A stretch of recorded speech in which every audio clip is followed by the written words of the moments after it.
Kyllähän vähän säälittävä ja surullinen hahmo on. Tälle ei voi ennustaa kuin surullista loppua. Tämä on fasistinen ohjelma ja sinä olet fasisti.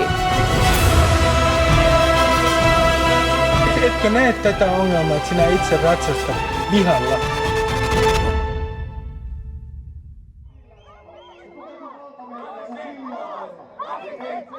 Tulee esimerkiksi kivaa ruoanlaittohetkiä.